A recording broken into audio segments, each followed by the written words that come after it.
All right, YouTubers, jack of all, master of none. We have a KTM 65. This belongs to my 7-year-old son. He really loves riding it.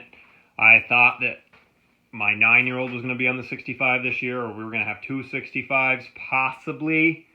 I thought maybe the 7-year-old was going to be on a 50, but my 9-year-old got on the 85, KX85, and he seems to love that. So we got the 7-year-old and the 65. They're both doing great.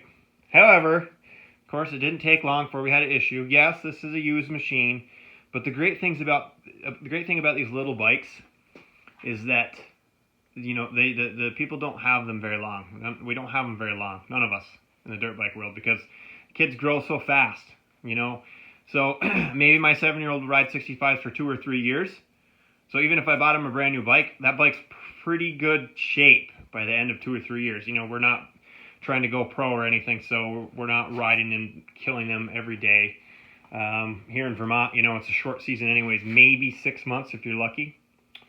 But anyways, the problem, what we're working on, KTM, if you're listening, or you ever go on YouTube or ever read any of the forums or anything, you know, you do make an awesome product, but some of the flaws, you know, they need to be fixed. And this flaw has been going on for a while, according to what I'm learning on the internet.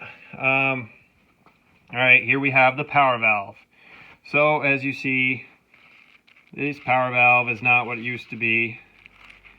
Belongs on there. It's supposed to screw on there. Screw in there. It's supposed to be threaded. It's not threaded. It's a blunty whole thing. It's junk. It's junk. What good is this? How does this work, KTM? Anyways, what happens is this is aluminum. This is aluminum. And as you know, aluminum's soft. This is steel. I tried to heat it and weld it, or, you know, I tried a bunch of things, just fooling around to see if I could get it to grab onto this somehow, because it is a tight space. You know, you can't like drill it and pin it or anything like that. So yeah, I wasn't able to get anything to work. Anyways, so in the meantime, I looked to see who made one, or who had one, or what we knew about them, or what was better. And the Hilo makes one, and Pax Racing also makes one. They're both a little bit different in shape, as you see. You know, the length on that, on the outside runner there is a little different. I contacted Pax to ask them before I purchased it, you know, what was the connection here? Is it different somehow? It doesn't look a whole lot different, but they assured me that it's much stronger, much more secure than the KTM one. Now, just so you know, if you're a first-timer with this problem, or you think you might have this problem, how did I even know I had this problem? Kid was riding the bike. It started sounding terrible, smoking a lot. He was still riding it, but he came back and said, "Dad, it's making a funny noise. It doesn't rev up. It doesn't go ying, ying, ying, ying." You know, so it was funny, a 7-year-old telling me that in his helmet, and I said, "You're nuts, you're nuts." He's like, "Here, ride it," and I did, and I was like, "Oh, okay." So did a little research on the internet first before I started tearing things apart and playing with the carburetor, because I didn't think it was a carburetor. And so it turns out to be this silly little thing. But one thing that I learned, that possibly the previous owner may have started this on its way. So if this was taken apart when it was brand new, or maybe it comes this way from KTM, I don't know. You know, maybe if this had some Loctite on it, or some sort of better metal-to-metal glue.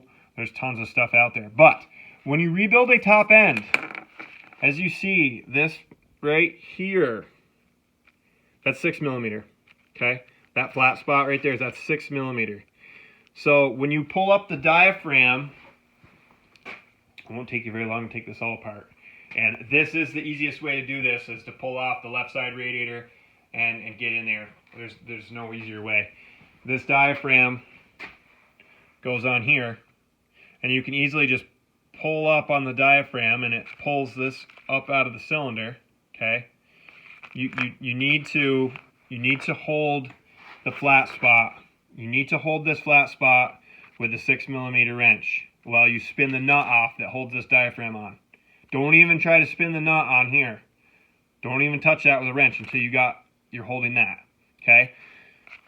I'm wondering if the previous owner, because he did tell me he did a top end, or maybe he said he did too, I forget.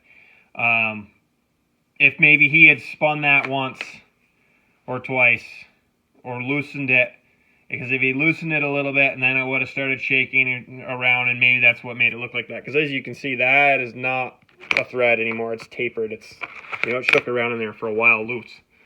So be very careful with that part.